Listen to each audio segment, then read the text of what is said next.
We're going to call this meeting to order at 8:09 p.m. In Wilson Hall Theater Hall, Concert Hall. So the first thing under tonight's agenda is the approval of the Pledge of Allegiance. I'm so sorry about that. Pledge of Allegiance, so please stand.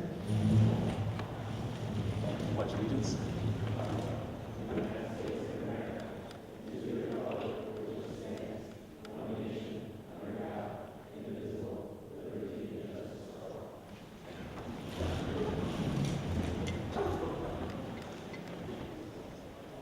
So the first thing under tonight's agenda is the approval of the minutes from the last meeting. They were posted the day after the last meeting. Is there a motion to approve the minutes from the last meeting? Motion. Motion. Is there a second? All those in favor? All those opposed? The approval of minutes has been approved. Next, the approval of the agenda of tonight's meeting. Is there any additions to tonight's agenda? If not, is there a motion to approve tonight's agenda? Motion. Is there a second? All those in favor? All those opposed? Tonight's agenda has been approved. All right.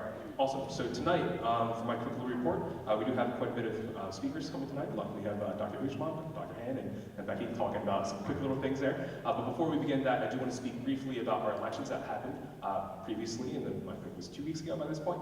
We're going to bring up the quick little results from Andrew Goss. He's going to bring it up. All right, so general elections. I'm going to stand over here to kind of look at all this fun stuff, and Andrew might speak about this as well. All right, so if we go down a little bit. Testing. Hello?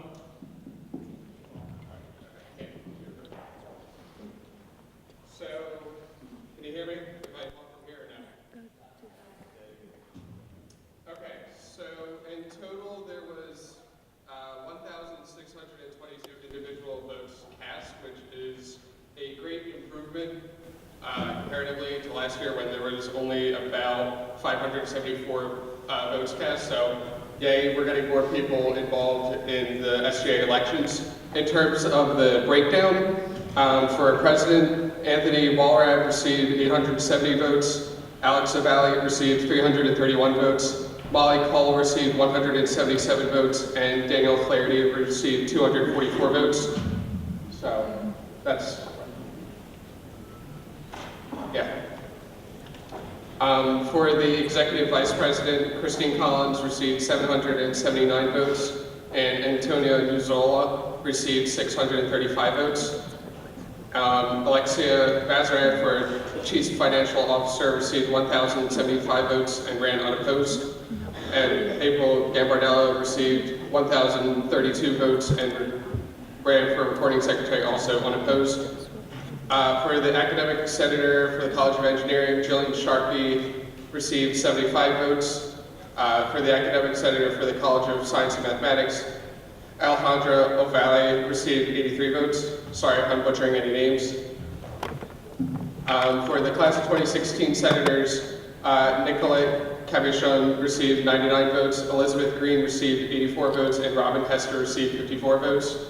For the class of 2017 senators, Daniel Cardona received 105 votes. And for the class of 2018 senators, Ashley Nichols received 107 votes, Scott Timko received 70 votes, Tiffany Gonzalez and Daniel Wasserman both received 63 votes, and Lulia Alpitara received 21 votes. I don't know if you want to scroll down. Scroll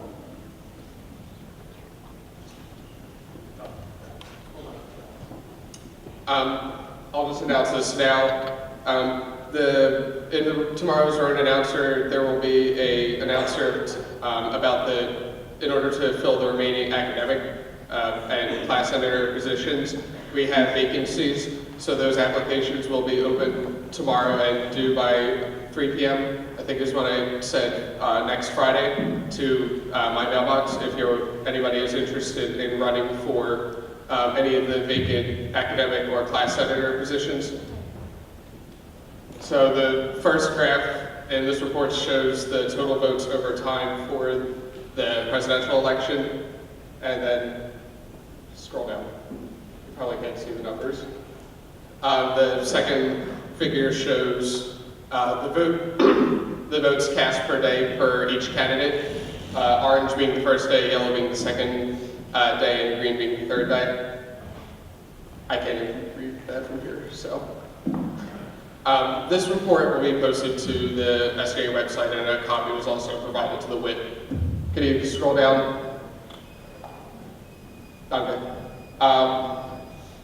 The third graph actually shows the votes over time for the vice presidential elections. And then the fourth figure, if you could scroll down. Thank you. Shows the same as the second figure as the votes per day breakdown. I only requested for the presidential and vice presidential raw data in order to generate any of these graphs. If you have any questions about the general elections on how they went, or any of the future special elections for any of the assistant vice president positions, director of public relations, or the commissioner, please email sgaelections@rowan.edu. And that's all I have.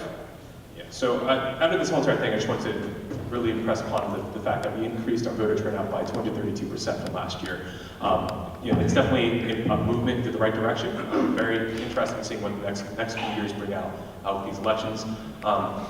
Just continue doing with what we're doing. And I just want to again congratulate Anthony Mora, who will be taking my position next year. So, all right. So with that all.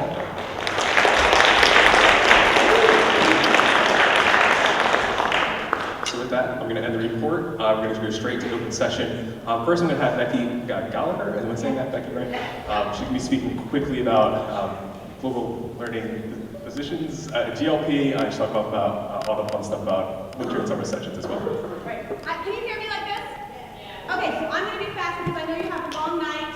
I'm wearing the sun costume because I am the executive director of the Office of Winter and Summer Sessions, but also because I knew I was going to be on the agenda with Dr. Hushman and Dr. Hand, so I thought you might remember me if I wore this. You will remember me, right? I mean, if nothing else, you're going to remember that girl got up with a loud voice and was wearing a sun costume. So you'll remember that tonight. But hopefully remember a few of the other things that I'm going to talk about very, very quickly, and Joe's going to give me a cutoff sign, and I'm going to be really quick. What I want you to know about the Office of Winter and Summer Sessions, I'm here for two reasons. SGA has always been very, very supportive of what we do. We're 2 of your 4 terms here at Rowan. Most students do take fall and spring courses as a norm, but winter and summer are a great way to get ahead, to catch up on a prereq, to do a double major, to add pre-med as a concentration, to do a BA MA in 4 years, to get out in 3 years. So you can save time, you can save money. It's also a great time to improve your GPA. Sometimes if the year was a little rocky, you can take courses at another college, that's true, and if that works for you, then go for it. But if you can make it work here at Rowan, either on campus or through one of our over 100 online undergraduate courses that are offered at a 15% discount, then that can work for you because your grades from transfer courses don't add into your Rowan GPA. I think a lot of students don't know that. So if you need to improve your grades, you really want to do that here at Rowan. And winter and summer are a great time because you may be focusing on one course at a time. So it's a real good way to maybe focus, get a good grade, improve that GPA, and keep on rolling on your path to success. So there's a lot of great reasons to take a winter or summer course. I want you to know my job as the director of the office is to know what you want, to find out what you want as far as what courses you want offered, and then to make sure they're offered. We did a whole bunch of student outreach this past year. We added 8 courses to our winter session, all because students and faculty said, trust me, we need them, and we got incredible enrollment, and it was great success. So if you leave here, other than remembering that I wore the sun costume, email me. You can email winterandsummer@rowan.edu and say, look, I'm looking at I'm looking at the class list and I don't see accounting 1, which by the way is there. But I want accounting 1. I need it to get my prereqs in line. Can you offer that in winter? Can you offer that in summer? Anytime you want a course and you don't see it offered, email me, and I promise you I investigate every single case, and we added several courses over the past several years just based upon student feedback. So I want you to know that our job is to offer the courses you want when you need them to keep you on the best academic pathway for you. I also want to leave with a couple of quick things about this summer in particular. So first of all, did anybody register for summer already?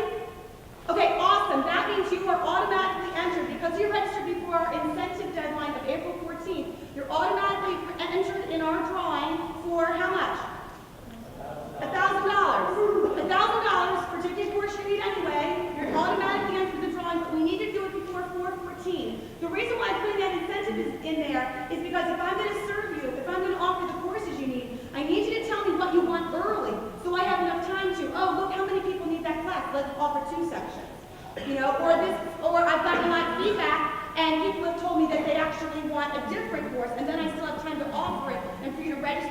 term begins. So it's one of the reasons why we're really pushing early registration. It's been working well for us for the past 3 years. So 4/14 is that date if you can remember it. To help you remember it, we're going around campus handing out ice cream sandwiches over the next 2 weeks. Did anybody get an ice cream sandwich today? Yes, a couple? Okay. And then Thursday is our next day. It'll be in the announcements, but Thursday we're doing it 5 times. And it's just to try to get you thinking about summer, thinking about winter, and come on, ice cream sandwiches are amazing. Okay, other things, we have contests and events. So besides these little freebies and everything, we just try to keep the energy going with some contests and events. We've got a couple going on right now. These cards were at the front, and they're still there on the table. I also forced a lot of you to take them. Thank you for taking them for me. You were very gracious. If you go to our website, Grow/Summer, it'll tell you about all the contests and events going on. There's a lot of other opportunities to get a little bit of extra spending money for your books or wherever else you might need. And you don't need to register for summer to participate in them. We're just trying to get you to think about it, okay? I want to leave you with one last thing. So you know about the deadline? I'm wrapping up right now. Am I good, Joe? 30 seconds. 30 seconds, here I go. And then the last thing, one of our biggest events. Do you all know you don't pay a student activities fee in the summer? So if you register for summer classes, you don't pay a student activities fee. So there isn't regular programming in the summer, but my office has worked with a student task force, and we do offer programming in the summer. Has anybody been to the zombie run? A few of you? 3rd annual zombie run this year, and we've surrounded it with a huge festival with inflatables and a whole bunch of fun stuff. It's entirely free. Everything's for a good cause for the South Jersey Food Bank. It's on 5/27, so please put that date in your calendar, go to our website and learn more. But if you go, Joe, you can dunk Joe. Joe Chin is going to be in our dunk tank, along with Gary Baker. So there's some fun people. I know you want to dunk them. You want to. So I promise I'll be putting the schedule up soon. And Summerfest is for everyone. Your mom, your dad, your brother, alumni, everybody. I hope we see you then. Thank you for giving me some time tonight. Thank you, Becky. Okay, thank you. Hold on, I can't swim. So next is Dr. Hushman, who will be speaking, the president of the university. We speak on behalf of a bunch of different things. I'm going to give him the mic and a lot of fun stuff. Dr. Hushman, thanks for coming up. Awesome. Here's the microphone.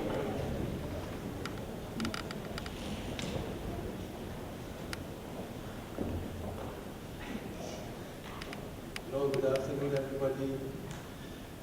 First of all, let me congratulate all of you who were the winners in your magnificent election. It's wonderful that so many of you are involved and getting to vote and getting to care for your education and your life. This is wonderful. The more participation, the better.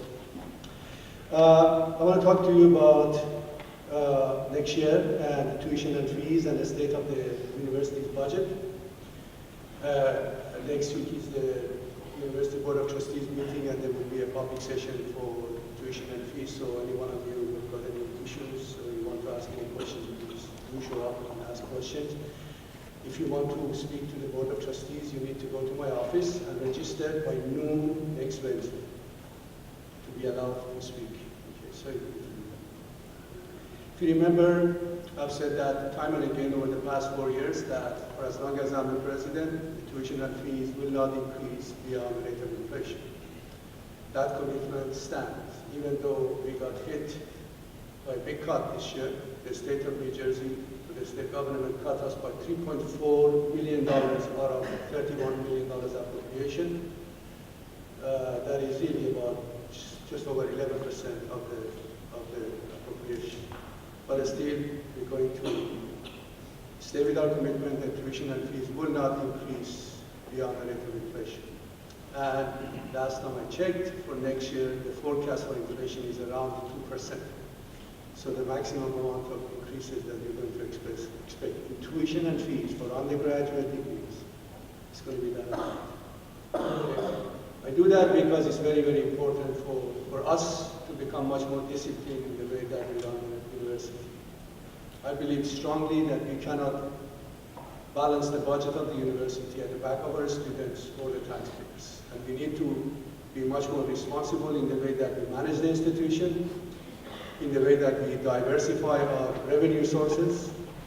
And the discussion you just heard from Rebecca is in that line. We have created a little university within the university called the Division of Global Learning and Partnership, and that division reaches out to global audience all over the world and try to teach courses or offer degree programs, online, face-to-face, off-campus, weekends, all sorts of modes of deliveries, and the purpose is to generate revenue so that we can invest back into undergraduate education. Fundraising has grown significantly. We started, when I started at the role as the president, we were generating about $2 million per year.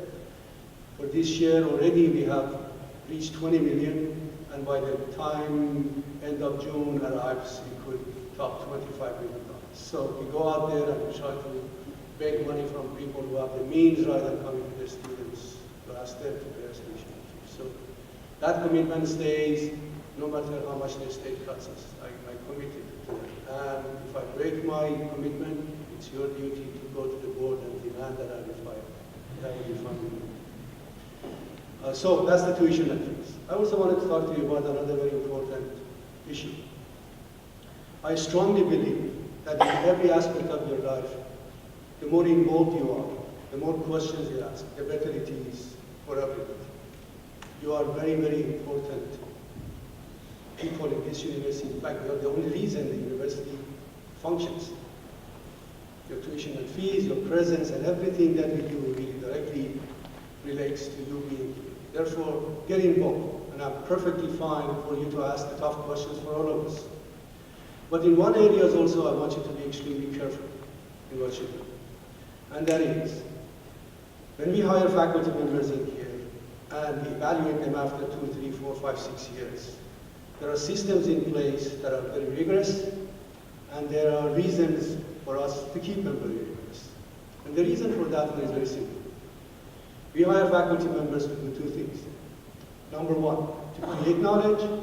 Number 2, to impart knowledge. In order for them to create knowledge, they need to be very active in a scholarship, in research, in learning the latest knowledge in their field. That's their duty. If they don't do that, they'll fade away.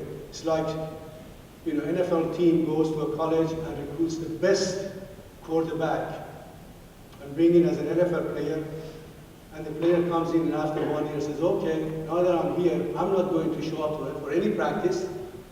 I'm not going to learn any of the plays. I'm simply going to rely on my abilities that I acquired during the college, and I'm going to remain professional. And you and I know that that player is not going to last that long. The reason is because training is important. And when it comes to research and scholarship, they need to remain current in order for them to be successful so that they can impart to you the latest knowledge. And it's so important that fully 25%, and in cases even more in some cases, 25% of tuition, salaries and benefit that we pay the faculty members, we pay them so that they can do research. In other words, a typical tenured faculty member in this university, being a full-time faculty, needs to teach 3 courses per semester, 9 contact hours, plus preparation, office hours, grading, and all of that. And they fully get 1 whole course, 3 credits per semester, going to do scholarship. And when they come in here, they have got a 5 or 6 year probationary period that they have to work very hard. They have to prove that they are on the top of their field, that they have done the scholarship, so that when we give them tenure, which basically means lifetime guaranteed employment, which in today's dollar, if they stay 20 years past that, means $4 million check that I have to sign. I better be absolutely certain that the person that I give tenure is worthy of that and is going to remain productive, so that you get the latest knowledge. Failure on my part is failing you. And unfortunately, there are individuals in this university who sometimes use the emotional students in order to bring them, or to use them to find their battle with us. And I just want you to be careful. That's all I'm asking. I don't want you to get, I'm not saying that don't get involved.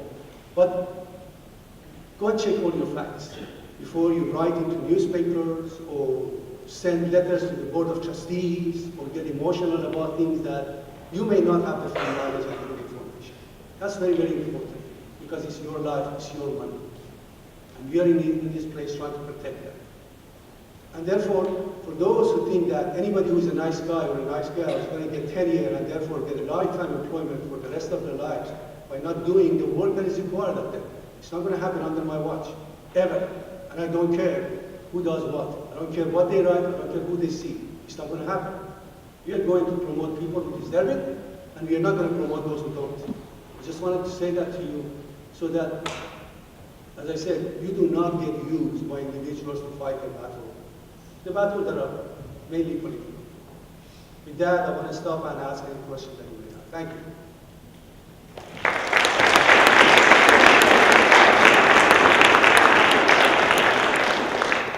Thank you, President Ushman. Is there any questions for the President? Oh, hand right here. On the national rate of inflation is negative. Where are you getting that 2%? Where did you get that? Where did you get that rate of inflation that we I negative? just looked up the national inflation rate. I will, when we provide the tuition and fee increase, we will give you the latest inflation numbers that are published by the federal government, and the tuition and fees will be based on that. I do not believe that the number is accurate right now. All I can tell you is that I'm going to provide it to you so that you will see the numbers that the federal government puts out. And there is another thing, you have to recognize that we are talking about inflation rate that directly impacts the cost of education. There are all sorts of things you can find on the internet that may or may not be true. Are there any other questions? I have a question way in the back. How do you know it's being used by somebody? I'm sorry, I can't hear you. Can you repeat that question? How do you know if you're going to be, like, if someone is using you, like, saying, like, is a nice, like, professor, but it's using you to, like, promote that? What I'm asking is that check all the facts and figures. When it comes to the matter of promotion and tenure, let me tell you how important it is that even the courts in this country do not get involved. Because there are systems that are in place, there are multi-layers, there are supposed to be external reviewers, there are supposed to be department review, college review, dean's review, provost review, president review. There are 5 or 6 layers of reviews. And all of them are based on not only just teaching, there are great teachers. I myself, I was a professor in engineering at University of Cincinnati. By the time I went for promotion and tenure, I had 7 teaching awards at the college level, at the university level, and at the department level. I had the best research professor award, I had the best service award, and I had $1.3 million of grant, and I had 13 publications. In every aspect of the thing, I was above what the requirement was. Yet, one committee, based on the fact that none of my grant money were from National Science Foundation, they denied me tenure. They said no. That was their view, because there are systems that is too complicated for us to try to explain. And I'm saying that you're welcome to find out, you're welcome to come and ask, welcome to go online and check. But just because I'm a good teacher doesn't make me a tenure person.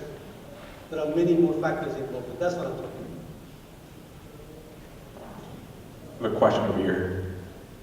Yes. We have 396 tenured or tenure track faculty members. Tenured means they have already passed the probationary period, and the tenure track are the people who have been hired over the past 4 years. Right now, that total, I can tell you, in a second, I can tell you how many of them are in each category. There are 113 that are tenure track. There are 391 total tenured or tenure track.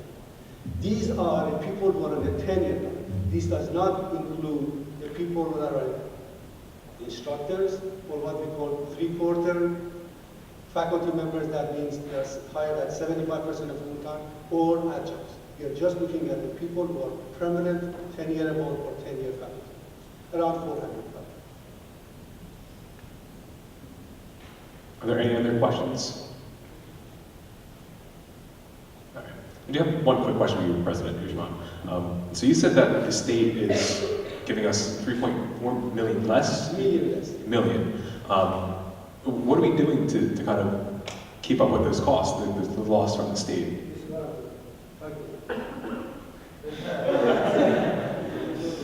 That's what I'm saying, that being responsible, not asking you to balance our budget.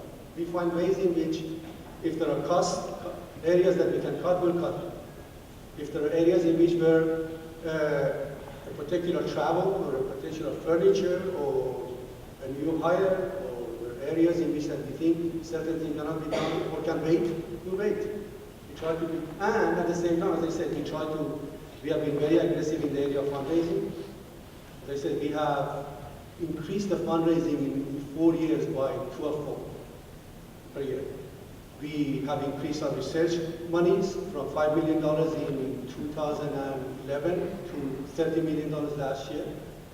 The Division of Global Learning and Partnership, which is completely self-sufficient and doesn't use a penny of the state appropriation, started with $175,000 in the year 2007. This year they generate $30 million.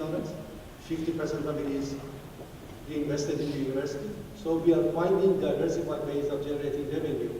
In other words, relying purely on the state appropriation for tuition and fees from the state, from students, are not the only source of revenue. There are multiple others. And we do a lot of public-private partnership. The door that we are about to build, the village, we are not using a penny of the students' money or the state money. This is purely a private developer who is investing money in here. And the only thing that we have done, we have leased them our land long term. They build it, they manage it, and they will price it according to our price and for your living needs. Thank you. And just going on to that question, Yeah, really good. how will it affect our academic programs, or will it affect our academic programs? Absolutely not. There are two, I made two commitments. Number one was I will never increase the tuition and fees more than rate of inflation. Number two, no matter what the cut, I will never cut the academic affairs. Never. We have, over the past 4 years, we have hired 135 new faculty members. This year, 37 new faculty members. Before that, during President Farish, the average number of faculty we hired at Mrs. University were 14 per year. It's now about 35 per year. So it's a very, very serious issue. The only reason we exist in here is because of academic. And we're not going to cut the academic, nor are we going to balance our budget and balance students. So which departments are going to be affected most by the cuts? Anything that is not academic. If there are going to be, I'm not saying that there are going to be cuts in it. So I'm saying that if there is a need for cuts, it's not going to come from the academic, nor are the balance of budget is going to come from the students. I don't think, in fact, I believe that our budget is going to be pretty good this year. We're not going to have, even despite the cut from the state, we're going to make sure that we're going to balance it without cutting anything. So you're going to see more beautification, you're going to see more buildings in here.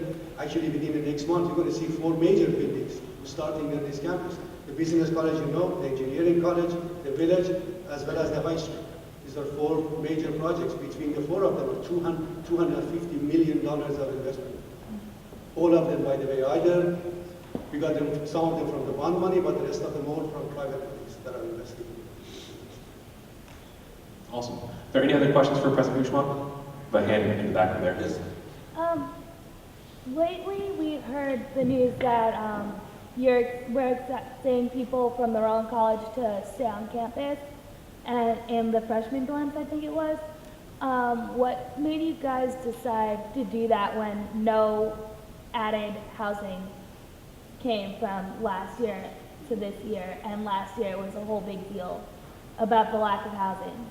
Are you talking about the number of housing and you're talking about the shortage of housing? Because I didn't get all the questions. I think the combination. Referring to the number, you're talking about the wait list for students to get housing? With the Rowan College, Okay. That, I understand. You're talking about the choice, Rowan choice, Yeah. right? Yes. Let me tell you what we're actually doing regarding the RCGC, Rowan College at Glasgow County. As you know, last year they changed their name to Rowan College at Glasgow County. But the purpose of that change was the following. We believe in 4 very important pillars in the way we manage this university. Number 1, we wanted to increase access to the residents of New Jersey. Anybody who deserves and wants to get a good degree from Rowan University should be given the opportunities. It turns out though, so access is one of them. The other one is quality. Whatever we do, we make sure that the quality of what we offer always improves. Number 3 is the cost. We want to make sure that the cost does not get out of control. And number 4, we want to be an economic engine in that trying to work with the communities, with the businesses to make sure that the quality of the life in this region, and the economic well-being of this region is improved constantly. These are the 4 pillars. So let's look at the access. The access part says that we want to grow this institution and provide more opportunities, because the state of New Jersey is the largest exporter of high school graduates in the nation. It's #1 state. In fact, we export more high school graduates from this state to other states than the rest of the states in the country combined. Fully 35,000 graduates of high school leave the state to go to other institutions. And the state of New Jersey invested heavily on us in order for us to grow our size and to keep many of these students home here. Because when they are educated in here, chances are they stay here, they live in here, they work in here, and they pay their taxes in here. It's an investment. So now, in order for us to grow the size of the institution, we had 2 alternatives. #1, to basically build more facilities, hire many more faculty members, build everything else, something that we don't have the resources, the state doesn't have the resources. As much as we are doing it, we should do substantially more. The alternative way is that to use the existing facilities that the taxpayers have paid for. County colleges are amongst them. Now, what we are doing with these, there are many, many students who are applying to this university, and in fact, the number of applicants that are applying to this university has skyrocketed. They want to come in here, they're New Jersey citizens, and they deserve this education. It turns out, however, that the profile of the people that are coming to this university is improving steadily. The average SAT, and Dr. Hunt will tell you, currently stand at 1,220 for our applicants. For engineering, it's 1,340 or higher. So how can we at the same time, that is saying that the profile is going up, at the same time bring more and more students who may not have the qualifications to get there? In order for us to give them opportunities, we have now worked with the county college and said, go and prove yourself in the first 2 years over there.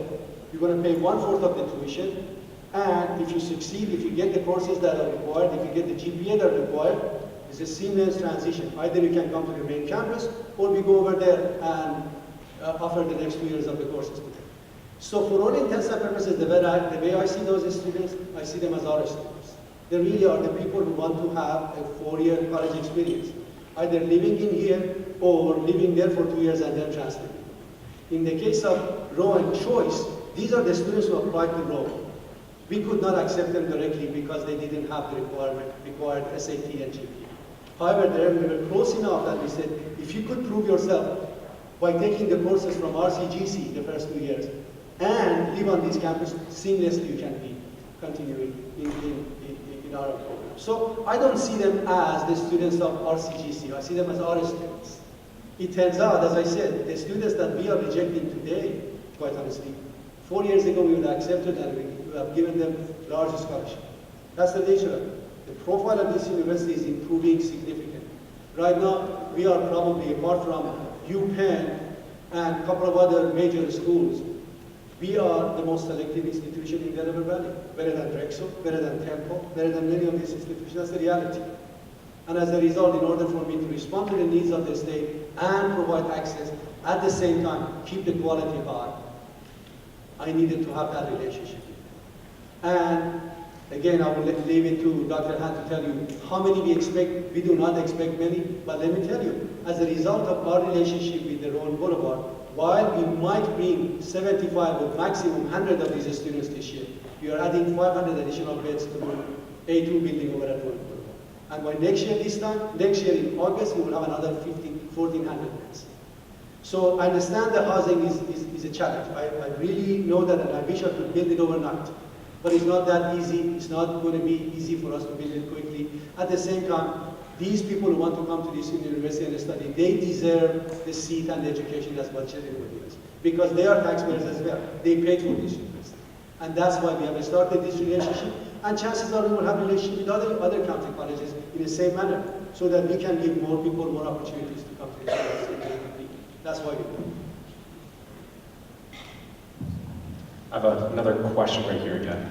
How do you justify the $175,000 pay raise you just recently took to put your salary now at $550,000, which is technically more than the President of the United States? That's very true. What you can do is you can go to the Board of Trustees and say, this is a very expensive president. We don't want him. We want to go and get a $150,000 president. Please fire him and get that. And I will respectfully accept that and vote. I'm just asking. And I'm just telling you the answer. And I'm telling you the answer. And the answer is that I have 28 years of education. I have a master's and 2 masters and a PhD and 25 years of experience. And I'm on the top of my field, and I can go anywhere else I want. That's the reason.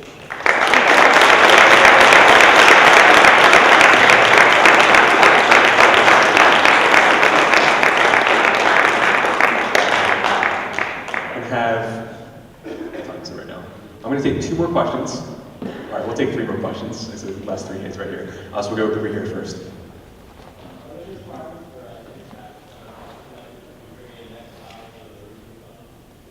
Depends on their field. Some fields they do, some fields they don't. For example, you really cannot find any agency that provides grant to some majors. I don't want to mention any, but in the humanities it's much harder to get grant. In their case, they have to publish. They have to write books or papers. In some other areas, like engineering, like sciences, you know that they have to do a lot of lab work, they have to do a lot of experimentation. Therefore, they need to have resources in order to feed their labs with their equipment and having graduate students to do the development research. So it really directly depends on the major. Some majors, yes, some majors, no. We have Casey in the back. We'll go Casey and then we'll go TJ.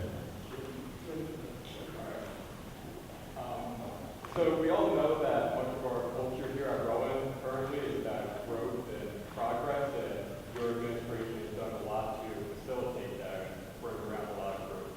So what would you recommend to your students that want to take part in this and be involved in helping this university that's being made? I would truly, from the bottom of my heart, want to have a very inclusive institution where everybody is a member of this family and get very involved. Ask questions about the way, for example, you formulate budget. You have every right to do that. And demand that you see it online. If you want to see how you spend your money, demand it. And we have it online. Take a look at it. Ask questions. Ask us what we do with your fees. Ask us how we hire people. Ask us how we promote people. All of those things are legitimate questions because it's your life. And guess what? If it wasn't because of our students, the university wouldn't function. You're paying for almost for everything. In fact, the state appropriation that currently comes in here barely pays for the interest of the money that we have borrowed to build the buildings in this university. So for all intents and purposes, almost all the expense of this university come from the students. You are very important. I value your involvement. I really don't want you to be, what do I call, quiet. I really don't. I want you to ask questions. All I said that when I started talking about tenure, I said, all I want you to do is check your facts and know everything before you ask the question. But do ask questions. I want you to be involved. For example, if you wanted to go and ask the vice president for facilities, why are you building the new village the way you do? Why is the rent the way that it is? Should it be different? Ask that question. Why are you putting a cafeteria over there or over here? Why is the food is not good or is good? These are the right things for you to ask. And why are my professors are not doing their job if they are not? Or why is the administration? And I respect what this young lady asked. She asked a very important question about my salary. That's absolutely, I have no problem with it. I'm just saying that, in this university, in this country, it's remarkable that you have a baseball player who hardly has a high school diploma. And for every pitch that he throws, he makes $8,500. And nobody in this country ever asks a question. And yet a person who goes and gets the Nobel Prize in this country, some of them die hungry. And nobody even wonders, why is that the case? That's what I'm talking about. Ask the question, but ask the right question. And get the right answer. Awesome. And then TJ had one more question down here.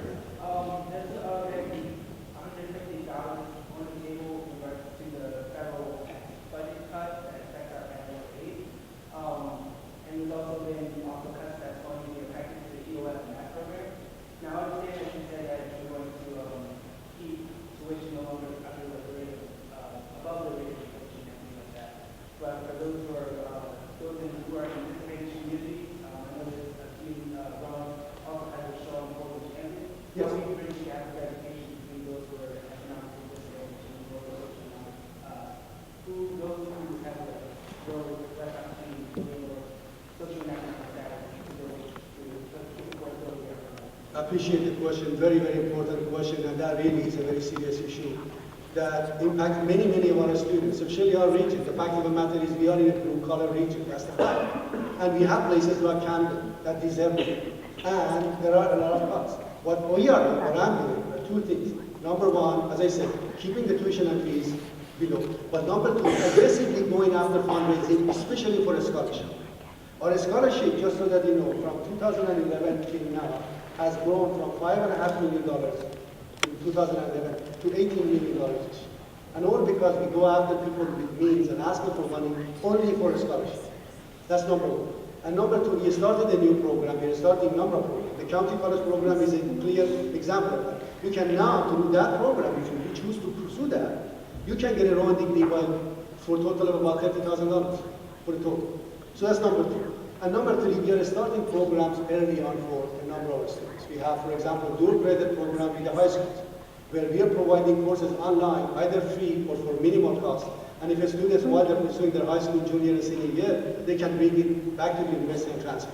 That will reduce their cost. And this summer, we are starting a program called Mini College. The idea of Mini College is to get 9th graders, especially from cities like Camden, like Salem, to bring them in here, and all of that, one cost of that education is fundraised from people with means. And the idea is to bring these kids into campus for 3 weeks and simulate college experience for them. They're going to live on campus, they're going to take courses, they're going to go to trips, they're going to just live like you for 3 or 4 weeks to get a taste of what it's like to be a college student at the 9th grade. So and that one also, they earn 2 credit that they can later on bank when they come to university. So the number of programs we are trying to figure out, that number one, increase that the amount of a scholarship so that we can help the needy students, and trying finding different ways of offering the degrees so that it will be less costly. But that is a very serious issue. The fact of the matter is, I agree with you, that even today, Rowan and the state of New Jersey, still New Jersey public institutions are amongst the most expensive in the nation. That's the reality. But what I'm trying to do is trying to keep it, not to grow beyond people's needs. Previous president, the average tuition and fee increase in this university was 8%. It has now been, this past year was 1.9, the year before that was 0, the year before that was 3, and the year before that was 3. And this year, as I said, let's see what the inflation rate is.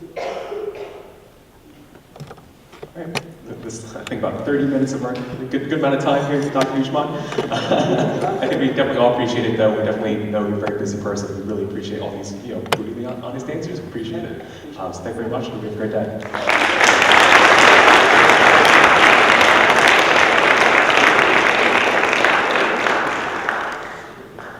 All right, so next, sorry, Dr. Hand, you got to compete with that. We'll give you some time, just in case. No, I'm just kidding. So next up, we have Dr.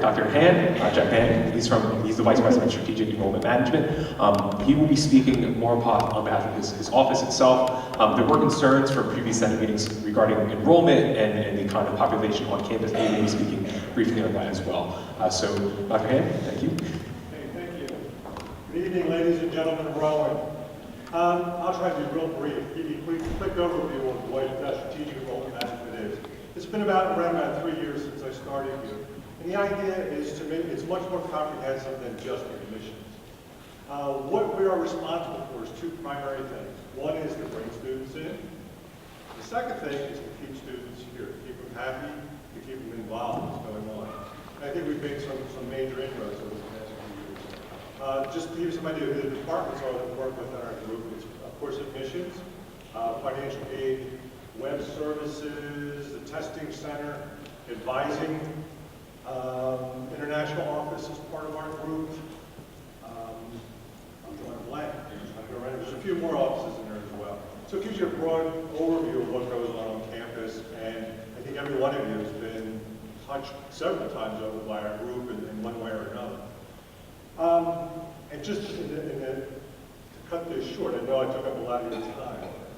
So let me just open up to questions. If there's any questions about anything that goes on as far as the role, what we do, any questions about, follow up with Dr. Ushman's questions if you'd like. Are there any questions for Dr. Hand? Question in the back. I'm not sure if this is the best question, but what is financial aid and how can it help you? What is financial aid and how can it help you? Okay, financial aid is a number of things that go in. We worry about federal financial aid, the federal government makes money available to certain students depending on their income levels and that sort of thing. We also have relationships with a number of banks so that you can place a loan through our office and get loans. Some of them are subsidized, which means the federal government underwrites them, the interest rate. Some of them are unsubsidized, which means the bank is still getting their interest. There's also TAG money, which is the state of New Jersey. That money goes there. Also, we administer all the scholarships. We have scholarships for poor students. We have scholarships for merit.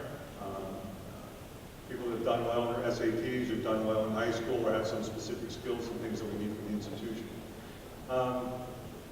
So financial aid takes, almost everybody in this room, I think, has financial aid. I think there's only about 12% of the population of Rowan that does not receive financial aid. So it affects just about everybody in the room. Yes, sir. So do they also help like with taking out loans as well? Do we administer loans? Do they administer loans? We don't administer institutional loans just yet. I'm working on it. I'm working on a program right now where it would be a much lower interest rate than you would get from the bank or anyone everywhere else.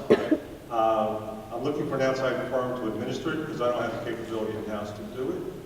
But what we're looking for as far as the loan goes, and tell me if you think it's a good idea, but it hasn't happened yet. If a student borrows institutional money, we'll give them a low interest rate. Once they graduate school, our thinking is we'll knock 15% off that bill, right off the bat, as soon as you graduate. If you pay it on time and you execute everything you're supposed to, and you pay the bill off, we'll knock another 15% off. So for example, if you borrow $1,000, you only end up paying $700, plus a little bit of interest is on top of it. So we're trying to set that program up now. One of the things I was trying to get a hold of Joe about is I have another organization that we're trying to vet through, make sure students like it or it makes sense to them, where students can earn money through their social networks. In fact, I'm going to be going through Joe to help set up focus groups to have students see what this idea is. From what I've seen, I'm quite impressed. The whole cabinet has been rather impressed. Students can make anywhere between $500 to $2,000 a month passively. So we think that's a really good idea. The students we're talking to, 500 hours a month would be a game changer for most students. So I'll be going through Joe to get some people who are interested in just check out the product, see if you believe it, see if you think it makes sense, see if it's something that you would like. Or if you think it's not the right thing, give us that feedback as well. We need to know the good and the bad before we move forward with it.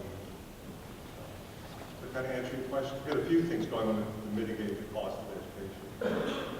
Any other questions out there?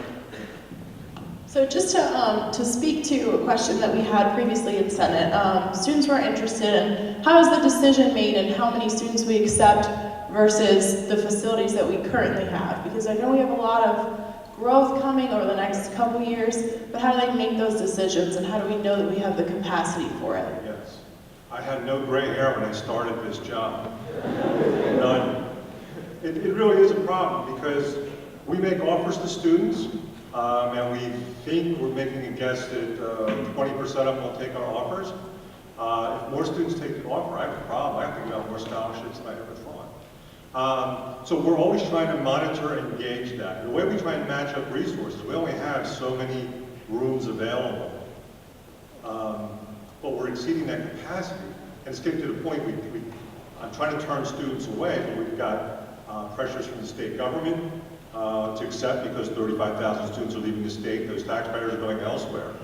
And so it's a tough one to manage and put together. And the conclusion we came to as a cabinet and as administration is we need to build more dorms.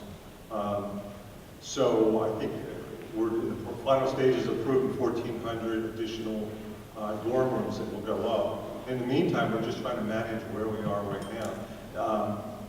On Rowan Boulevard, there's another 400 plus dorms that are going up there as well. Now that's not going to take care of the whole problem this year, but it's a tough problem because a lot of people want to get into Rowan right now. And in a lot of cases, you can't say no. So unfortunately, we're trying to put out as many plates at the table so everybody can have dinner. At the same time, we are cutting, and it is a problem. It's a headache. It's a real headache. So I think we're doing okay, but we're bordering on the side of too many students coming to uniforms. Again, the remedy is we're putting millions of dollars into building uniforms and stuff. I have a hand over down there. So is the increase in population we're seeing coming because Rowan is accepting more students, or that more students that are getting accepted to Rowan are choosing to come to Rowan? And as a follow-up to that, could you speak about what size population increases we should expect to see over the next 4 years?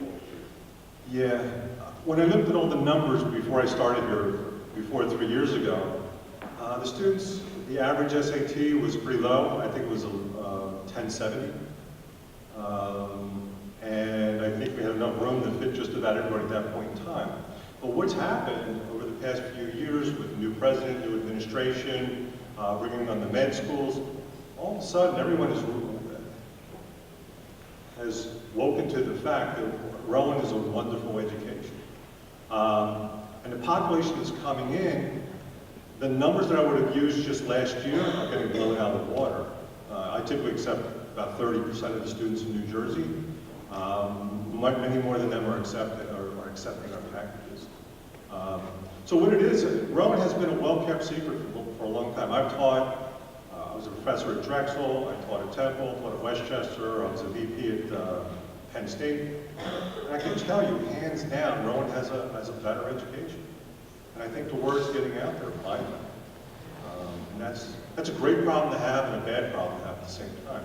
What it means for you in the future is when you go out and talk to somebody, the name of Rowan will be known when you get out there. The people that graduated 20 years ago didn't quite have that benefit that you're going to have. But when you get out there in the world, people will start recognizing Rowan as you graduated from here, and it has a lot of advantages. In fact, we're viewed as the up-and-coming institution in New Jersey and the Delaware Valley. And just to give you some idea too, 3 years ago, there were no out-of-state students here for the most part, a handful at best. Now I got to shut the doors on them. We're getting too many. And so to balance this all out, which is a surprise to me that we're getting so many out-of-state students. So the word's getting out. It's basically the bottom line. And I have a hard time keeping the door shut. Awesome. So what I'm going to do is I'm going to take one more question because we are bridging at 9 o'clock at the moment. We wanted to make sure we finish at a decent time tonight. So we're going to take one more question right there. I know that for a lot of people, the reason why they come to Rowan is because it's not a big school. You know, it's a medium-sized school with medium-sized classrooms. By having all these increase in admissions and everything, how will that affect our class sizes and all the things that pretty much made us want to come here? Excellent question. And in fact, has been a debate repeatedly in the cabinet things and the board of trustees. This room right here is the size of the classroom I would have had when I was going to engineering school at Drexel as well as Temple.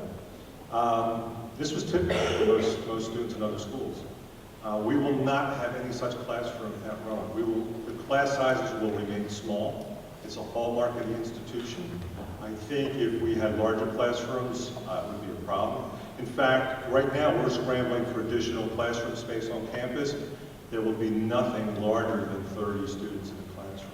All the new classrooms we're building are that size. And we have a whole inventory of classrooms that only fits 15 or 16 students. So it's been decided, and moving forward, all the building that we're doing, we will still keep the classrooms small. We're still looking to keep that intimate environment here with, between the professors and the students. I can tell you, when I was at Penn State, I would talk to students at graduation. I talked to some students who never ever saw a professor.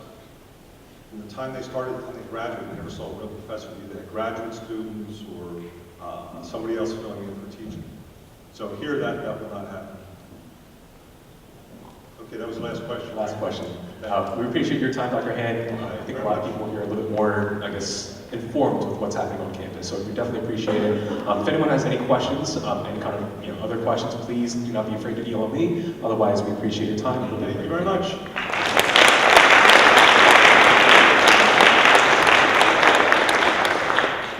All right. So what we're going to do, because we are at 9 o'clock, we're going to try to skip most of the executive announcements unless I have any executive board members have a very important announcement. Anyone have an important announcement that we need to make? All right, Tyler. I'll try and be quick, everyone. My name is Tyler. I'm the Director of Public Relations for Student Government. I just wanted to remind you guys that Back to the Borough is Sunday, April 12th. I know it's harassing you guys with the applications at the door, and I have plenty more up here. If you can get a group of 5 together, or if you can get less and then you just want to join people, that's perfectly fine. My contact information is on the front. Senators and executive board members are required mandatory to be working the event at 7:30 in the morning. We're going to be setting up, so get ready for that. There's going to be a barbecue this year at the very end, so the real service is going to go from noon to 2. You arrive at 10, you give them your package, you go out, noon to 2, you do your service, 2 to 4, there's going to be a barbecue, you get free t-shirt, free food, all that stuff. It's a fun day. In addition to, we're doing a college fair for Glassboro High School this year, and we're really encouraging any representation that you have in the form of academic clubs, or if you just want to be a representation of your major or your college. We're trying to offer as much information as possible to the students of Glassboro High School. So if you're interested in that, you can see me at the end. If you'd like to find out more about Back to the Borough and need an application, you can also see me at the end. Thank you. Okay, sign in if you haven't signed in. I will be by the door with the table. Just real quick, for those of you that are seniors, the class gift this year, we have decided to make it something to give back to the university, and not to the university, but to incoming freshmen. Those incoming freshmen that possess 2 years of leadership in high school, through their admissions process, will select them, as well as with the help of the graduating seniors. We'll be sponsoring a scholarship for $1,000, depending on how much we raise. If you guys donate $20.15, resembling the class of 2015, you will get a spirit cord, which is at the bottom of that page, if you could just scroll down. It's a gold and white spirit cord. You guys will get that, like I said, if you donate $20.15. This will actually be launched within the next 2 days, as well as all of your parents will be getting a letter in the mail stating what we're doing and if they want to donate on your behalf. Also, if you guys are interested in more Senior Week information, please stay tuned, because within the next 2 weeks we will be releasing all of the details and all of the finalizations. Just real quick, the next Board of Trustees meeting is going to be April 8th, and open session is going to start at 4 p.m. If you have any questions about the agenda or any of the resolutions or anything you see on there, please shoot me an email, either the SGA trustee@rowan.edu email or my personal email, and I'll get back to you as soon as possible. Thank you. Oh, it's in the ballroom. Awesome. And then just a quick little thing about the budget. It's just that budget hearings for all the clubs, April 13th to the 20th, please make sure you sign up. The budgets are due in advance, so make sure you email Alexi that and if you have any questions with that. All right, so next, we're going to go straight to our action agenda. The first thing we have on there tonight is unfinished business. We do have unfinished business from the last meeting. That is the amendments to the SGA Constitution, bylaws, and commission policies.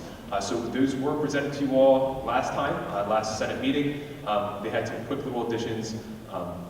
You all should have got it, read it, all that fun stuff, so we're going to go straight into discussion. So any discussion regarding the election amendments to the SGA Constitution, bylaws, and commission policies? Seeing no discussion, I'm going to ask for a motion to vote on these policies, these amendments to the policy. Is there a motion? Motion. So moved. Is there a second? Second. All those in favor? All those opposed? All right, so we're going to straight to the voting. All we need is about 50%, so we're going to raise your placards, say aye when I ask for it, and then all that fun stuff, all right? So all those in favor of approving the amendments to the SGA Constitution, bylaws, and commission policies, please raise your placards and say aye. All right, put it back down. All those opposed to these amendments, please raise your placards and say nay. All right, so none, all right, put it back down. All right, so the amendments to the SGA Constitution, bylaws, and commission policies have been approved. Next is new business. The first thing that we have under new business tonight is the election for the alternate student trustee. So we do have 5 candidates for the alternate student trustee. They're all going to get about 2 minutes for questions, or 2 minutes for their speech, and they're also going to get about 1 minute for questions. We're only going to take 2 questions for these candidates. We're going to keep them consistent with these 2 questions. So the first 2 questions asked for the first candidate will apply for the next 4. So the first person coming up speaking will be Benjamin Dafford. Does anybody still need a ballot? Raise your hands. Okay. So make sure you get a ballot, as well as make sure you have the other four candidates, and please leave the room as well. They're going to go to the closest entrance to the podium right down there.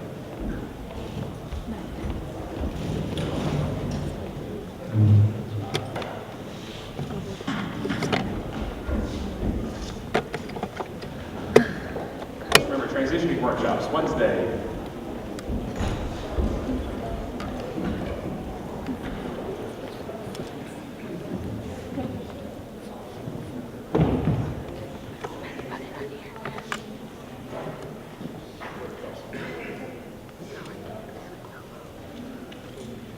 All right, make sure you're raising high for the ballots. To also make life easy, you might want to get closer to the side so when you collect the ballots, it makes life a lot easier.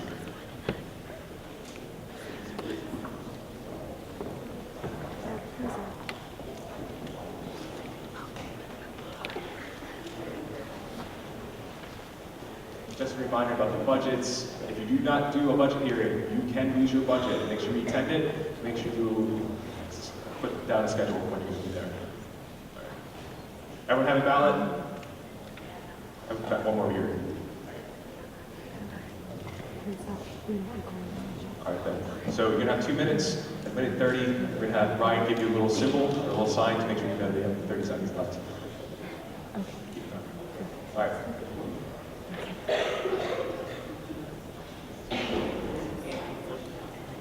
All right, whenever you're ready, we're done.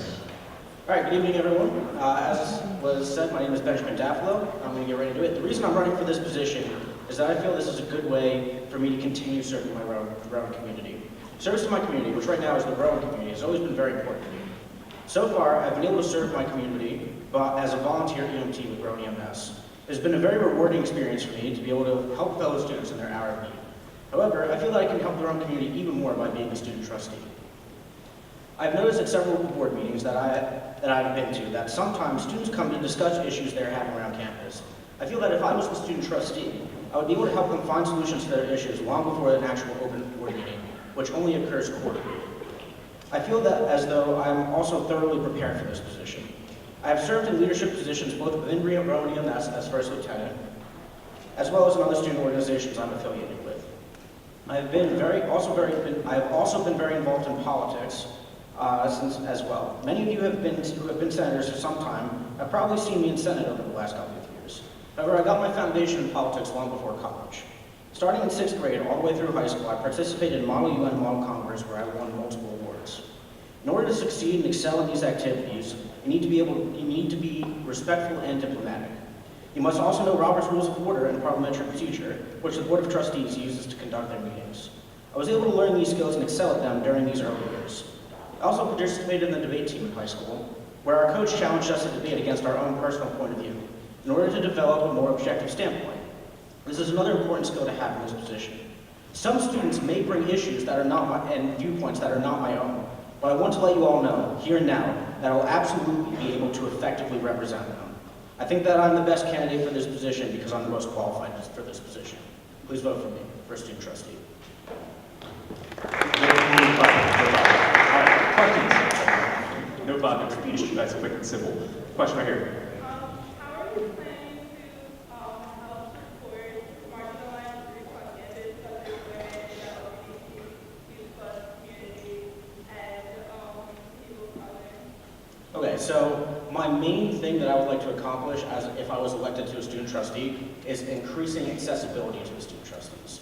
Both through office hours, and I want to also set up a kind of online form, almost like a Google form, where if you couldn't make it to office hours, if it was while you were having class or things of that nature, you would actually be able to go online, give us your contact information, let us know what your issue is, so that we can start getting to work on the issue, and that way we can start a discussion about what the issue is so that I can help you more effectively. We can get rolling with the issue right away. Awesome. We're going to take one more question. Unless I'm seeing more questions. I would take it right here. How many trustees, like board of trustees, do you have? I've been to 2 or 3 over the last year. Awesome. Thank you, Ben. Exit the room. Bring in the next candidate. Again, no problem. Keep it quick and snappy here. Hello. For those of you who don't know me, my name is Alex Gobler, and I'm a current sophomore mechanical engineering student. I'm running for this position today as I am interested in becoming more involved with SGA, as well as because I am already involved in the engineering community, but I want to become a more well-rounded student. As I was reading about what this position entails, I believe the most important qualities for this position include being responsible, professional, a leader, and a team player. I currently serve as vice president of two clubs here at Rowan, the Society of Women Engineers and the Society of American Military Engineers. My sole responsibility as being vice president is to make sure that the club is successful. Organizing club events such as tours, making sure that all our paperwork gets in, and helping other e-board members with their positions are some of my duties to ensure the successfulness of my clubs. Applying this to the position, I would give everything to being student trustee. Also as VP, I contact and interact with a lot of companies and professionals. It is imperative that I act professional, and as I not only represent myself, but I also represent the clubs that I am involved in, as well as the university.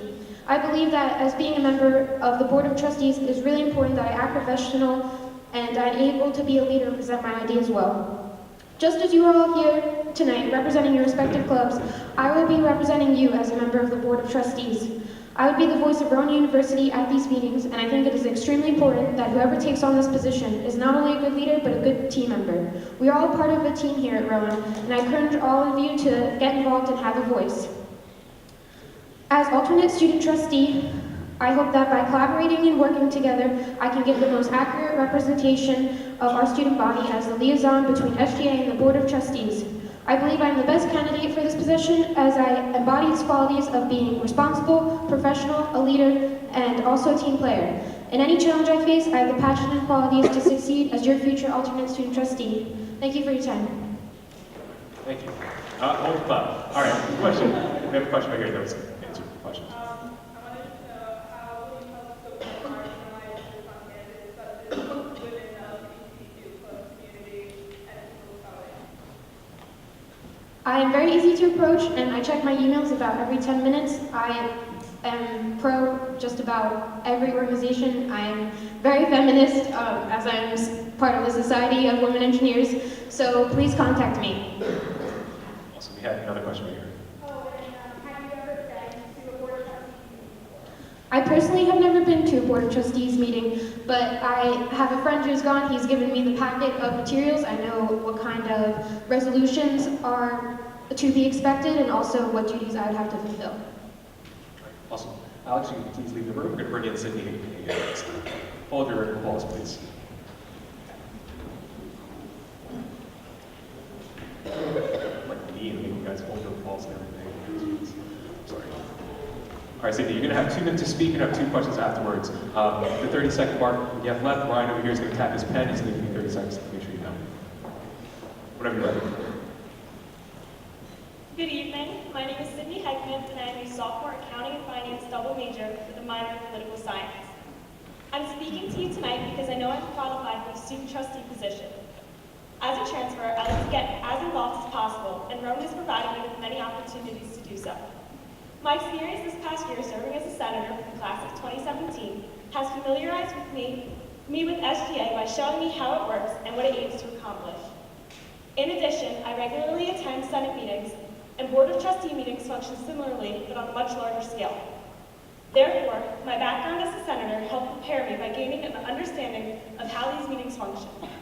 The student trustee and alternate student trustees serve on various committees with board members. 2 of these committees include audit and budget. As an accounting and finance double major, I know I will be qualified for both of these committees. In addition, I am currently serving on SGA's Student Financial Control Board, where I vote on budgets and supplementals, which has provided me similar experience and helped me understand how SGA allocates their money. Overall, I believe the biggest responsibility of a student trustee is to function as a liaison between students and the board. Working in customer service as the administrative assistant for OC Water Park has taught me how to handle concerns and relay them to higher authority in corporate and vice versa. Therefore, this has prepared me to approach board members with any student concerns and provide students with answers. I'm able to communicate in an unbiased, professional, and transparent manner. I want the students' voices to be heard, and I want to express to the students how the board comes about their decisions. The student trustee is also responsible for holding the SGA e-boards and the accountability policy. At OC Water Park, I am responsible for 150 plus employees across 5 companies. Therefore, I understand how to approach a situation if someone is not meeting expectations. I would like to thank you for your time, and I would be honored to serve as your student trustee. All right, so we have 2 questions for you. Please hold your applause.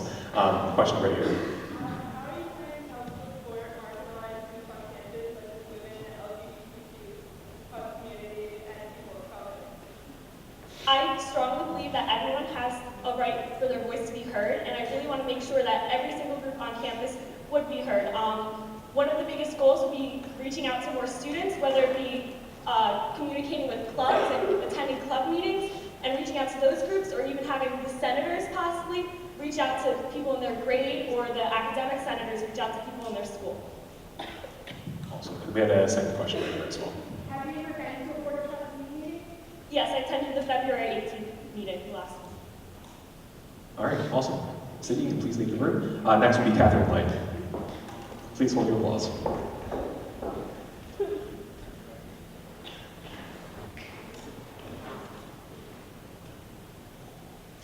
All right, Catherine, so you can have 2 minutes to speak. At the 30 seconds left mark, Ryan's going to tap his pen, just so you know how much time we have left, and then after that, we have 2 questions for you. So whenever you're ready. Thank you so much. Hi everyone, my name is Catherine Light, and I'm running for the student trustee position today to empower the student voice and promote diversity in the Board of Trustees. To introduce myself, I'm a junior. I'm the secretary of PRISM, which is the LGBTQ organization on campus, and I am a biology and education double major. Having that major actually gives me a great opportunity because I get to interact with a bunch of different students across different colleges under Rowan University.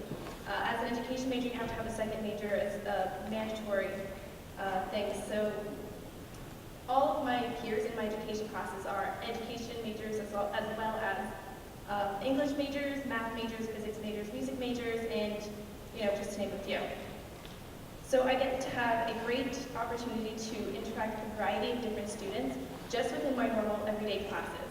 And then I work at the Office of Social Justice, Inclusion, and Conflict Resolution. And that is an office that was an initiative created from Project 3. And Project 3 was the initiative to create a Women's Center, LGBTQ Center, and Multicultural Center on campus. And I was on the steering committee of that last year. And the steering committee was kind of like a mini Board of Trustees. You have administration, faculty, and 2 student representatives. And I was able to speak with students every single day, so I could listen to them and hear their concerns. So when I went to speak with the administration, I could speak with their concerns in mind. And that's what got me interested in Board of Trustees. I went there to voice a concern about it, and I was able to meet with many of the members of the board and speak with them. And now I am able to work at the Office of Social Justice because I went to the Board of Trustees meetings so many times and met with so many wonderful people. And so now I have a great connection to the Office of Social Justice, so I can... Time. All right. Yeah. Ryan's pretty nice with this, so just please wrap it up real quick. Just okay. So with that connection that I have, I'm able to empower the student voice so I can advocate for students on campus, all different groups that are in marginalized communities. Okay, awesome. Now we have 2 questions. We have 1 question right here.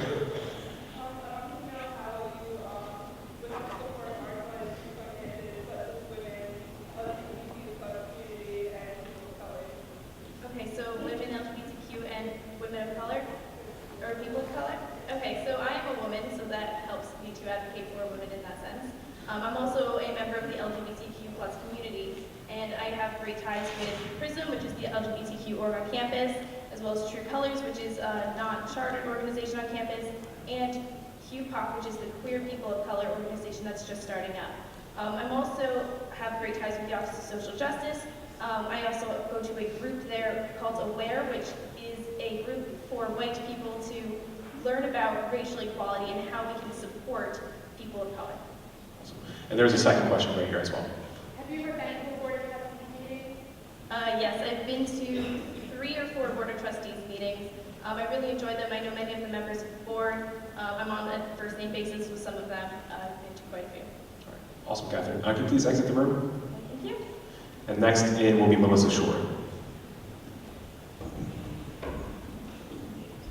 Just make sure everyone holds their applause. All right, Melissa, so I'm going to do the same thing as everyone else. You have 2 minutes to speak. At the 30-second mark left, Ryan over here is going to tap his pen. He's going to give you a warning that it's about to end. There's going to be 2 questions left after that. So whenever you're ready. Good evening. My name is Melissa Short, and I'm a sophomore finance major. Many of you may recognize me as I've been involved with SGA for the past 2 years.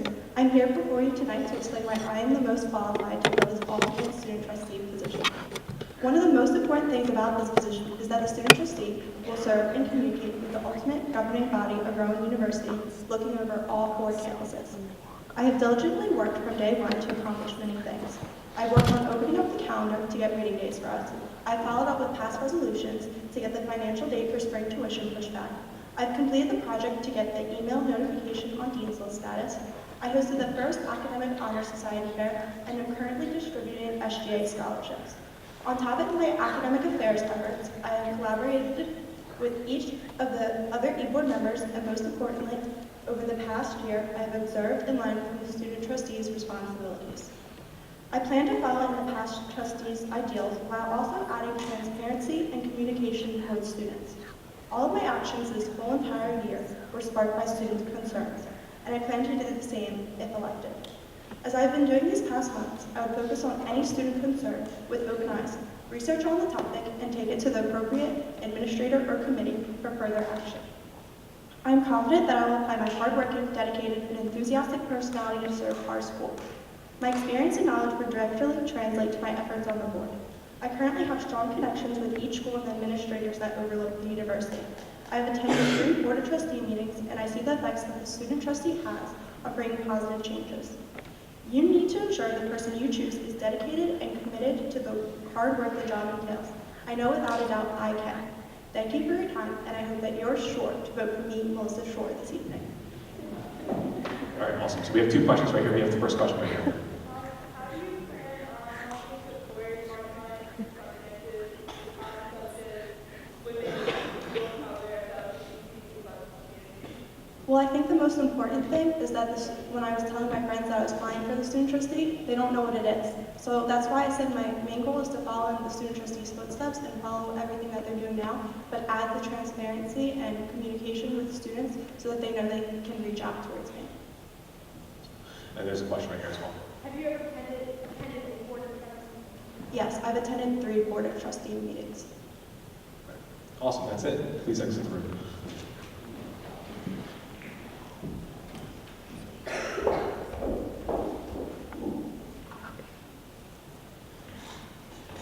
All right, bring him in. I think we all remember the whole time first. Just kidding. All right, so what we're going to do straight into, we're going to go straight into requesting a petitioning club. So the same thing, they have 2 minutes for their whole entire spiel, and then after that, they have 2 questions for after that.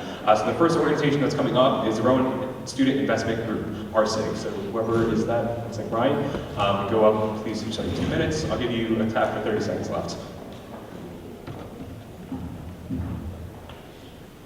So whenever you're ready. Hello everyone. Seems like we're going to have a really early meeting, so I don't want to hold it too long. RSIG, so for short, Rowan Student Investment Group, RSIG, that's what we're calling ourselves. We're dedicated to educating members in the financial markets, financial institutions, and also in the areas of investment management. We're seeking to have undergraduates get real-world experience and manage real money before they get out into the real world, so that way they're more marketable to these firms. That's really our spiel. None of the SGA money that we would even try and get, which we're not trying to get anything more than probably $500, none of that money can be used for investment operations. So everything is actually going through the foundation and the endowment and soliciting them for funds in order to trade. So I'll take any questions. Any questions? We're going to take 2 questions for this organization. Any questions for RSIG? And if anyone's invested in and interested in investment management and trading, come speak to me after. Excuse me, sorry. All right, questions? Right here. I don't know yet. I guess I'm at a doodle poll. Yeah, doodle poll meetings. Question, second question here. No, it's open to all students, of course. I'm really interested in math, poli-sci, econ people, but it's open to anyone. There's really 2 fronts to the club. One that's for people who just want to learn more about finance and industry and how it works, and it's going to help all of you really in your lives being more financial literate. And then the second part is actually trading and managing real money after going through certain educational processes. Awesome. So can anyone at RSIG please leave the room as we discuss the vote?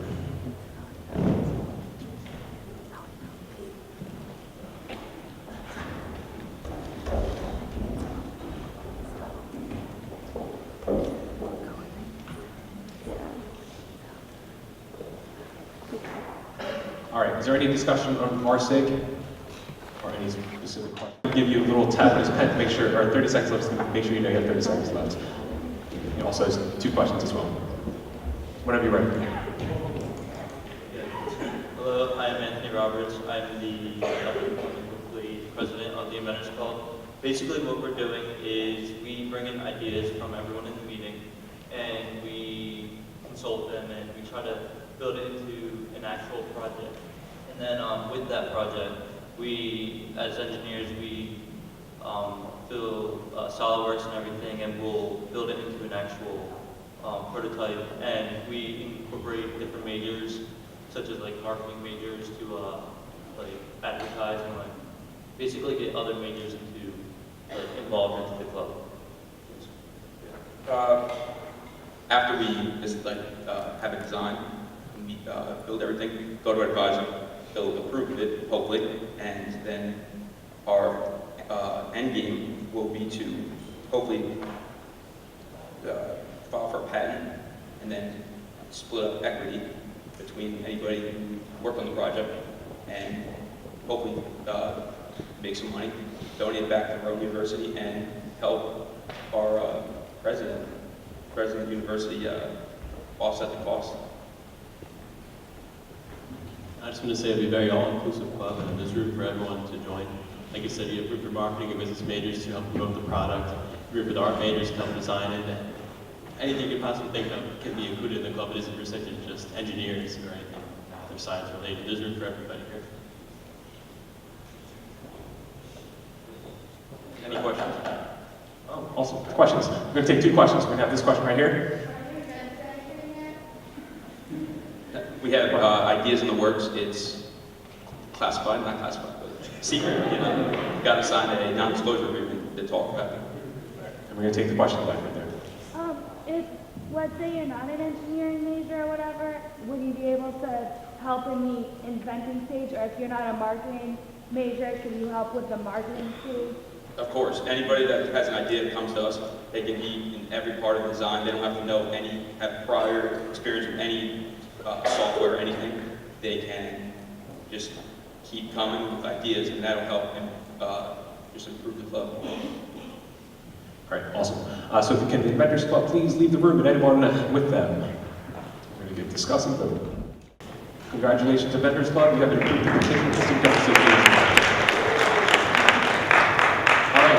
Next, I'm trying to go through this a lot quicker so we can get out of here by 10 o'clock. We have supplemental requests. The first one is the Society of Automotive Engineers. They were asking for a supplemental of $500. Will anyone from SAE please come up and discuss your supplemental request? You have 2 minutes for discussion, 30 seconds left. Ryan's going to give you a little tap with his pen to make sure you know you have 30 seconds left. We're going to ask for 3 questions for this one because we know this deals with money.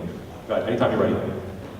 Hello everyone, thank you. My name is Brendan Rush. I'm the president of the Society of Automotive Engineers.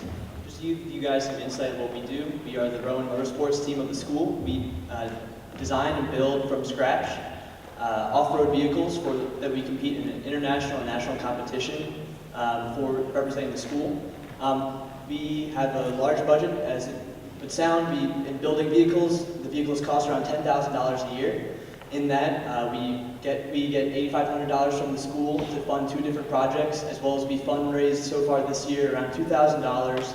We've also received around $2,000 in sponsorships from companies, as well as we look for any means. We also received close to $10,000 from the mechanical engineering department. And even with all these funds, we do everything we can to avoid having costs that we don't see coming. But in our most recent competition, when we went up to Quebec City, Canada, we were operating our vehicle in temperatures we didn't know would affect the engine so extremely. And in that, we have actually lost the competitive edge of our current engine for our competition vehicle that will be competing in 1 week in a national competition to represent our school. So we're coming to you today to request $500 that will cover the cost for a $450 engine to replace our current engine, as well as some components to go along with it, like spark plugs. The cost of those come out to $498.16, and so to be fair, I rounded it up to $500 to make it an even number. So we're here today to request money for that reason, to help us win and represent our school at our national competition. Thank you. Questions? All right, 3 questions, because we know it deals with money. Any questions? All right, good questions. I like this. So will you guys please step outside? We're also going to bring in the National Wellness Institute to speak as well, just so they can speak before. Brian's going to give you a little tap, or you might hear from mine, no matter what you're doing. So whenever you're ready. Hello, I'm Courtney Warren. I'm the representative for the National Wellness Institute Club. And we're having a Wounded Warriors 5K run April 25th, and we're asking for some money. And Justin, who is our president, he's going to go into detail. All right, so I'll jump right into it. We're rushed on time here. The amount we're asking for is $1,760. What we would like to do is we are teaming up with the Wounded Warriors Project to bring a run right here at Rowan University. The $1,760 goes to one of 3 things. It's an official race, so that we need an official race timer, which is 7:46 that we budgeted out. Second is we have T-shirts for some of the agreements for some of our sponsors that they would be on our T-shirts, so that money is contingent on getting those T-shirts. That's 714. And then finally, it's a $300 fee for public safety. This is going to be a huge run, not only for the university, but also the community as well, as we already have a lot of confirmed runners. Even President Bushman himself has already verified that he will be attending. So I really hope that we can get this funds and make this a great event. Any questions? All right, so we're going to have questions here. We have one hand right here, I see. We are part of the National Wellness Institute. We are the health and wellness from the Health and Exercise Science Department, but we do have many community signups as well. We're getting sponsored. Matt Blatt from the dealership has already sponsored us, and we have a couple others in the area. Awesome. We have a question over here. Well, in our original budget, the reason it wasn't allocated, we've never done a run of this sort before. So I know under where the supplemental funds, it says that funds can additional expenditures for that aren't accounted for in the yearly budget, and that's kind of why we're here, because this wasn't accounted for. It's something we've never done. We can take one more question. Another question over here. Timing device, are we renting or buying solution t-shirts or Well, anytime you do an official 5K, it's like a company provides the timing, so they get official race time. When you work with the Wounded Warriors Project, it's just the way it has to be, or else you can't be sponsored with them. Awesome. So that's the last question. So if anyone in the National Wellness Institute, please exit the room. And that also counts as SAE if you're part of that organization. April 20th. You can hold the applause too, because we're at the claps for you. Congratulations, you have been approved for your $7,760. I can't speak anymore. Congratulations. So we gave you money, so congratulations. Sorry, you can very much tell it's past my bedtime. All right, so with that, we do have one more thing to go through. We have the results of the election. Andrew, do you have the results for me? Or would you like to just speak up there and please tell me? Please tell the senators, please. So with receiving 39 out of the 89 votes cast, Melissa Shore is the next student trustee.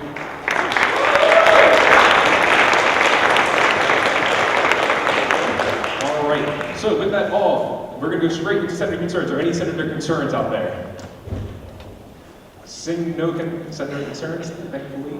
We're going to go next to general announcements. Are there any general announcements? Please, if you have any general announcements, please go straight to that podium right there. Speak really fast, and we'll go on from there.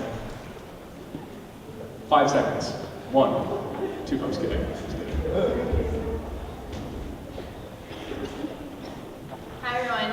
I'm Jenna Sensi. I'm Vice President of the Rowan Italian Club here on campus. Our Office of Awareness benefit is actually coming up on April 11th. It's a Saturday. It's from 7 to 10 p.m. We're selling tickets at the info desk, $5 right now, $10 the night up from 5:30 to 7:30. We really appreciate your support. There's going to be a silent auction, and all the proceeds are going to the Autism Society of New Jersey. So we really appreciate it. Thank you.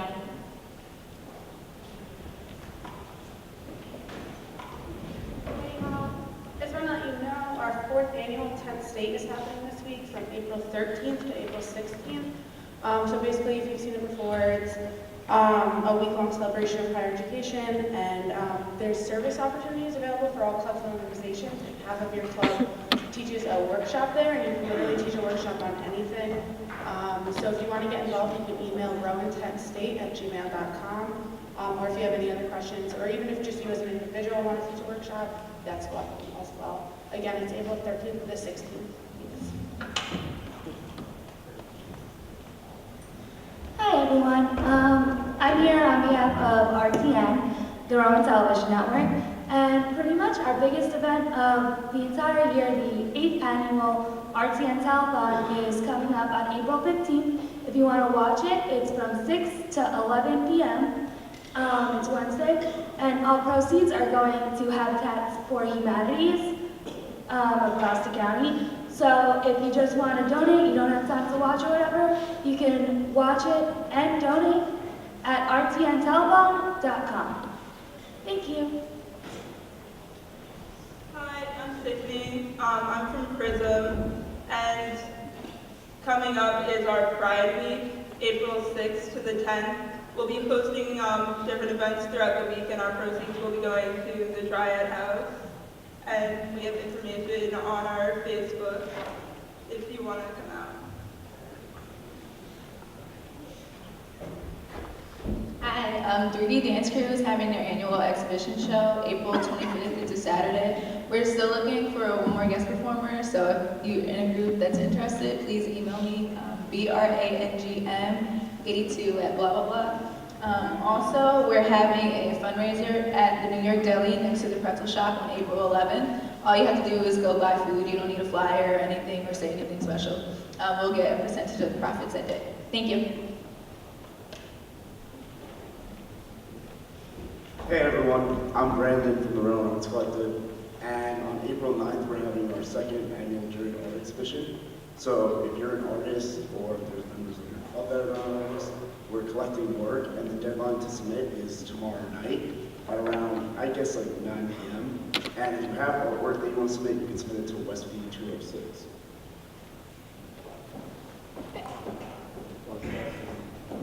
Hi everyone, Joe kind of curtailed our executive announcements, so I'm still going to announce it here. He said briefly about budget hearings, but I just want to impress upon you the importance of it. Sign up for budget hearings. I sent out an email to your entire e-boards.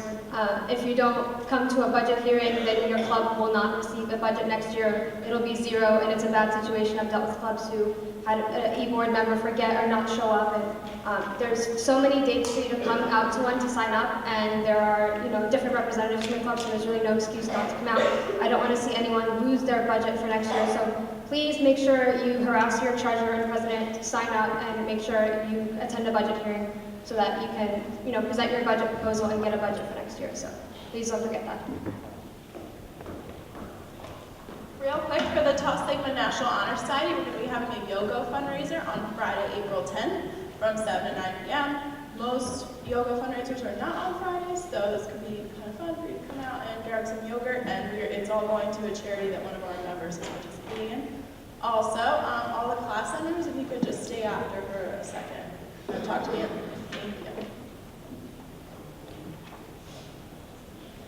Thank you. Is that it for announcements? Just a reminder for the class centers, please stay behind for Anthony. Just want to quick little talk to you guys real fast. All right. Any other announcements? No, we're going to be good. Back to the borough. Make sure you're back to the borough. So next is adjournment. Is there a motion to adjourn? Oh, Jesus. Is there a second? All those in favor?